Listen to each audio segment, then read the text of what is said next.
Bom dia, Paulo. Bom dia, ouvintes da Rádio Rural. Estamos à disposição. Doutor, para a gente começar então, para falar sobre essa operação, o que desencadeou na realidade, doutor, essa operação Fundo do Poço desencadeada pelo GAECO? Então, este procedimento há um ano atrás, um pouco mais de um ano, se iniciou numa cidade do meio oeste catarinense para apurar eventualmente fraudes em processos licitatórios e com possível participação de servidores públicos. A investigação ficou em cargo e responsabilidade de Lages. Essa investigação foi criando o corpo, foi crescendo, foram atingindo-se outros municípios e até o ponto em que se vislumbrou a presença de pessoas que têm prerrogativa de foro, cuja situação fez com que necessariamente o procedimento fosse encaminhado ao Tribunal de Justiça e à Procuradoria-Geral de Justiça. A partir de então, as investigações envolvendo a área de perfuração de poços artesianos com possibilidade de fraude em processos licitatórios e pagamento de valores a servidores públicos, passou a ser então do encargo da Procuradoria, até o momento em que se visualizou a necessidade, então, de se pedir a prisão temporária, se pedir o cumprimento de buscas e apreensões para angariar novos elementos de prova para associar aqueles que já estavam sendo produzidos durante o período de investigação.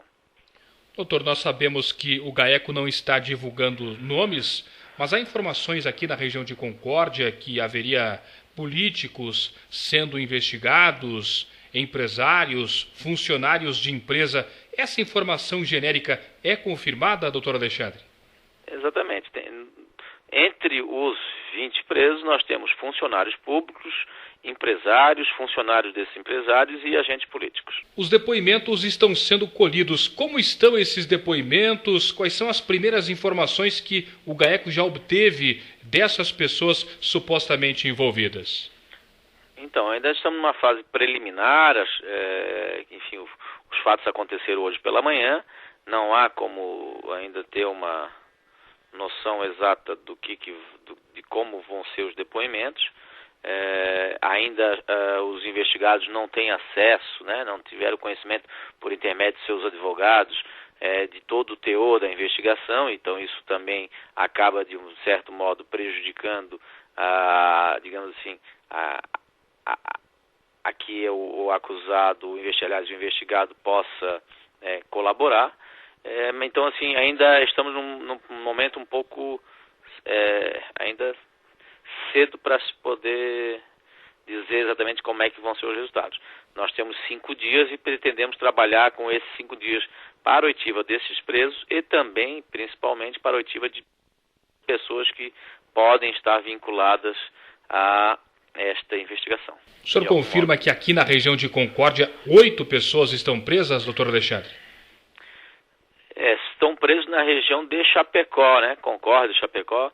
Nós temos hoje aqui na cidade de Chapecó 8 presos e 12 na cidade de Lages. Pelo que foi apurado até agora, existe um líder desse suposto grupo que pratica fraudes aqui na região, doutor Alexandre? Diríamos que nós temos os líderes vinculados às empresas e temos servidores e agentes que estão, cada qual na sua região, com esse comprometimento, com essa vinculação com esses outros líderes. O GAECO já tem uma ideia de montante desse recurso que poderia ser objeto de propina por parte desses supostos envolvidos? Então, neste primeiro momento, não há ainda essa análise de mérito, porque a gente precisa de fazer todo um contexto, uma análise do material que está sendo apreendido para se ter uma noção de quanto que se pode chegar de prejuízo. Bom, o senhor falou sobre agentes políticos que estão sendo investigados, sobre empresários, sobre funcionários, e aqui da região, então, de Concórdia e Chapecó, 8 pessoas estão presas. Elas ficam presas até quando, doutor? Quantos dias? Existe algum prognóstico, alguma estimativa? Então, o mandado de prisão temporária é pelo prazo de até 5 dias. Esses 5 dias se vencerão na segunda-feira, meia-noite.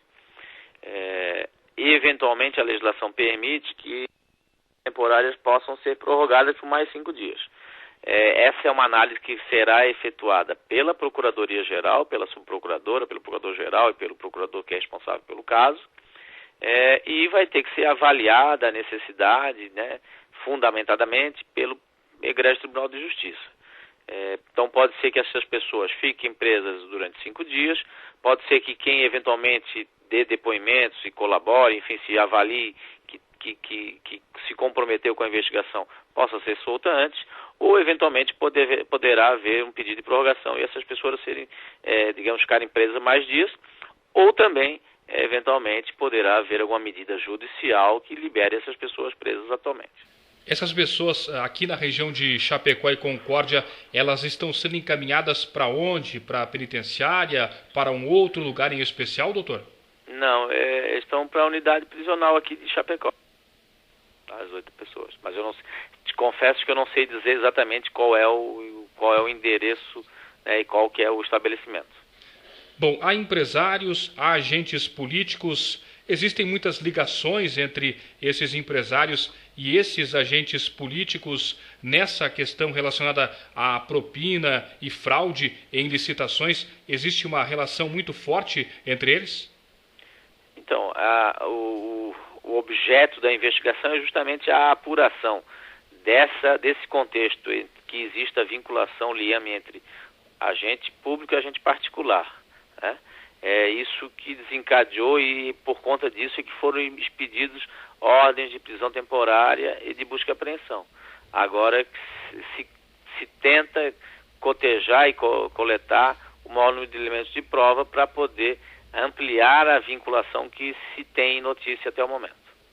Bom, quais seriam os crimes que esses supostamente envolvidos devem responder? Já existe uma expectativa em relação a isso? Então, a análise primária da situação envolve crimes de formação de quadrilha, crimes de fraudes ao processo licitatório e crimes contra a administração pública vinculados à corrupção ativa e passiva. Para os agentes políticos também existem alguns crimes específicos, caso eles realmente sejam condenados e que haja a comprovação desses delitos, né?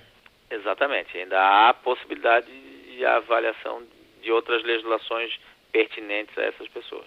Doutor Alexandre, nós temos aqui na região já então 8 pessoas. No total da operação já são 20 pessoas entre o GAECO de Lages e Chapecó.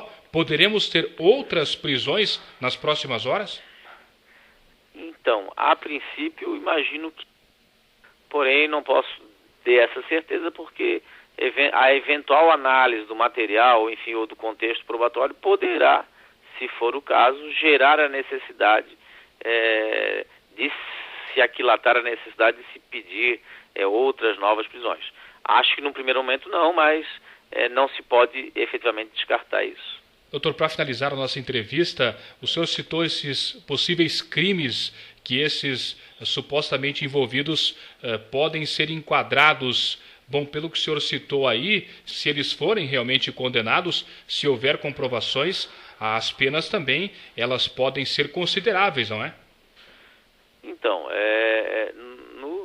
no contexto do direito penal, as penas, normalmente para esses tipos de crimes, não são muito altas, mas o somatório de vários crimes pode, eventualmente, realmente, prazos maiores, mais alargados. Mas isso ainda dependerá de uma análise, né, do oferecimento de uma denúncia, de todo um correr de um processo judicial com amplo direito à defesa e contraditório, para que, então, se for o caso, se avalie a possibilidade dessas condenações. Doutor Alexandre, agradecemos a sua entrevista concedida aqui à Rádio Rural de Concórdia. Muito obrigado, um bom trabalho, bom dia. Obrigado, Paulo, obrigado aos amigos e estamos à disposição sempre.